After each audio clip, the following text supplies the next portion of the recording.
Hey everybody, and welcome back to TV Central on CIB24.com.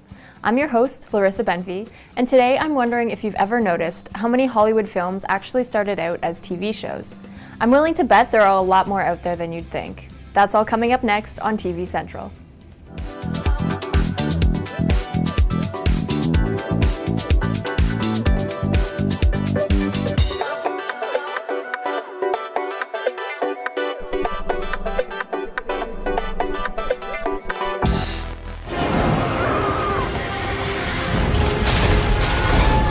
Have a hard time staying dead.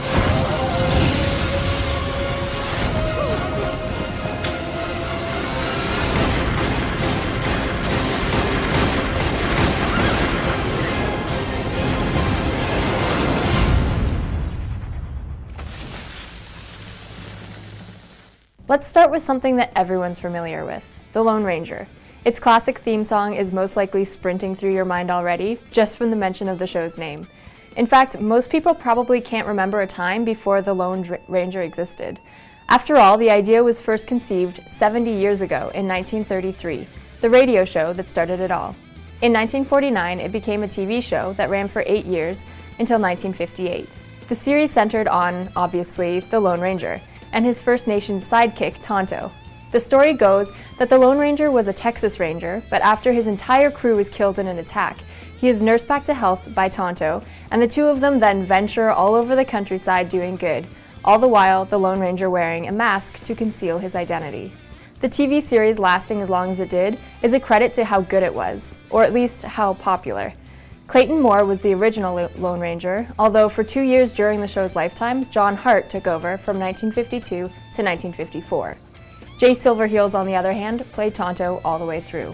Virtually as soon as the show ended, it was deemed a classic. The theme song has been played in countless movies and TV shows since, and the Ranger himself has become iconic. So does it come as any real surprise that Disney wanted in on that action? The studio and producer that brought you the Pirates of the Caribbean franchise set to work on a Lone Ranger film all the way back in 2007. Although due to some budget cuts and other minor setbacks, filming didn't start until March 2012. By then, the director of Pirates of the Caribbean franchise, Gore Verbinski, had come on board, as well as Johnny Depp, who is also associated with the Pirates franchise. Pretty much it just seemed like one big Pirates of the Caribbean reunion, except newcomer Armie Hammer was invited to come along too. Of course, the rest is history. The movie was released in theaters in the United States on the 4th of July holiday weekend in 2013. Everything from the backlash that came from casting Johnny Depp as the First Nations sidekick Tonto, to the film's ridiculously high budget but less than favorable box office standings, meant the film definitely didn't get the welcome that Disney had hoped for. So let's move on to something a little more successful. 21 Jump Street, which, funnily enough, was actually the show that launched Johnny Depp into teen heartthrob stardom, was a TV series that aired on the Fox network from 1987 to 1991. The storyline was pretty simple. It focused on a group of police officers headquartered at 21 Jump Street, who were all young and had especially youthful appearances, which allowed them to pass for teenagers. In this case, that worked to their advantage because these particular cops would work undercover in high schools to investigate things like drug trafficking and abuse. In 2012, Columbia Pictures released its own version of the old series in the form of a movie starring Jonah Hill and Channing Tatum. While the movie stuck to the basic concept of the original show, it definitely went with a more lighthearted and comedic tone, as opposed to the dramatic and earnest tone of the original series. The movie was wildly successful, topping the North American box office with $13.2 million on its opening day and going on to gross $35 million in its first weekend. In total, the film grossed $201.5 million worldwide and became the #1 top-grossing movie under the high school comedy genre. As if that isn't enough, there's also going to be a sequel, 22 Jump Street, which is set to be released in June 2014. Needless to say, that is one TV show that made for a fantastic movie. 4 TV show hits from the 60s have recently been given movie makeovers. Funny how most things from the 60s seem dated, but we keep going back there for plot ideas. Get Smart was a family favorite right from the start. The show ran from September 18, 1965 to May 15, 1970, and followed the antics of a bumbling secret agent, Maxwell Smart, also known as Agent 86, and his female partner, Agent 99. In 2008, the series was remade as a feature film starring Steve Carell as Maxwell Smart and Anne Hathaway as Agent 99. Having actually watched a few episodes of the old show, I think Village Roadshow Productions made a very gutsy move when they started production on the movie. Because the thing about the 60s and Get Smart in particular was that, well, they weren't very politically correct. There are negative gender and racial stereotypes all over the place in the old show. So I think the movie actually did everyone a favor by revamping it to suit the 21st century.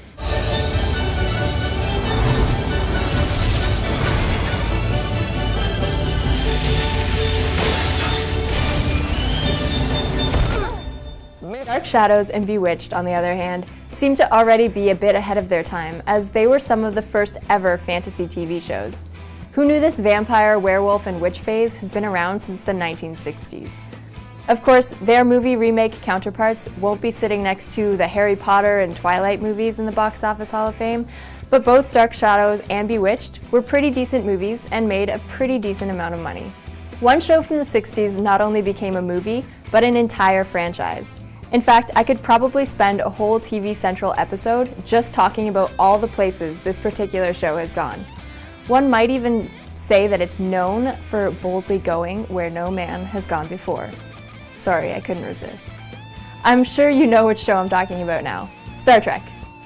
The original series, not to be confused with all the later series that it spawned, aired on NBC from September 8th, 1966 to June 3rd, 1969.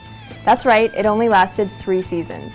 The franchise that practically has its own culture now didn't even generate enough ratings to keep the network from canceling it after only 79 episodes. Fast forward just under 50 years later, and there have been 5 additional television series after the original, a whopping 12 films, books, toys, games, action figures, you name it.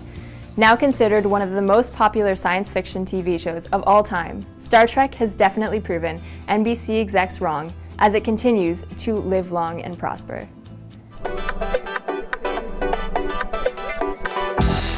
Speaking of TV shows that generated franchises, I'd be crazy not to mention Mission Impossible.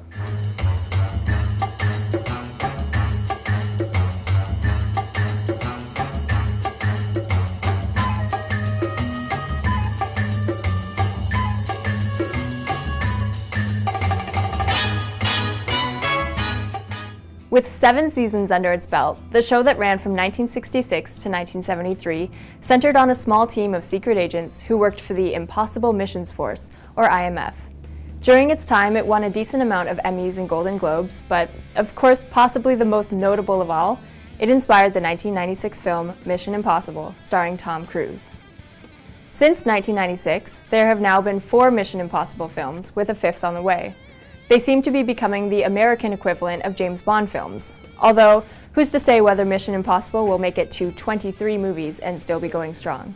From the outside, we?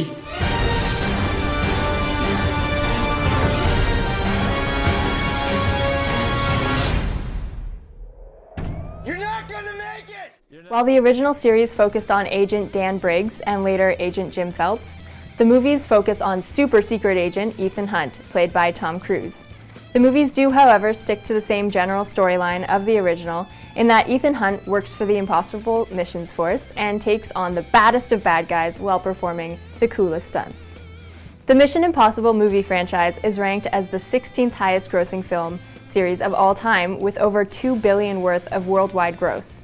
So it's done pretty well for itself, I guess. Leaving the franchises behind, let's finish with a bang. And what better way to do that than with the show that always promised an action-packed finale. The A-Team ran from 1983 to 1987 and followed the story of John Hannibal Smith, Templeton Face Peck, B.A. Baracus, and Howling Mad Murdoch, a fictional group of ex-United States Army Special Forces personnel who worked as soldiers for hire while on the run from the Army for a crime they didn't commit. The TV show was pitched as a combination of The Dirty Dozen, Mission Impossible, The Magnificent Seven, Mad Max, and Hill Street Blues, with Mr. T driving the car, and it absolutely lived up to its pitch. The A-Team's missions would always help the oppressed and take a stand against the bad guys, while also managing to incorporate awesome stuff like helicopters, machine guns, and cartoonish violence. In 2010, Dune Entertainment and Scott Free Productions decided it was time to take advantage of modern-day special effects and stunt teams and usher the epicness that was the A-Team into a brand new era.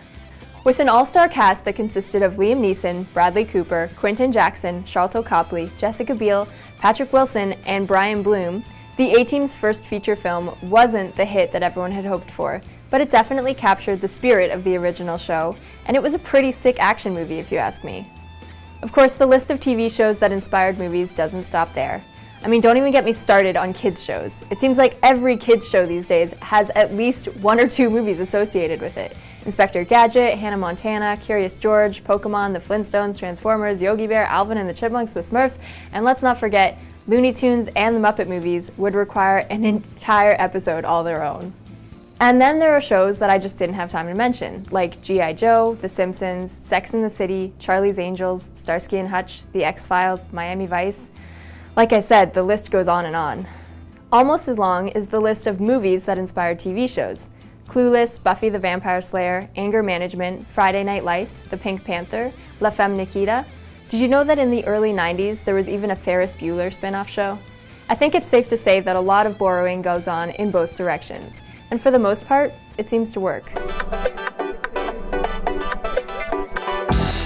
That's it for this week's episode of TV Central. Be sure to check back often for more episodes on CIB24.com. Like us on Facebook and follow us on Twitter. For TV Central, I'm Larissa Benfey. Thanks for watching.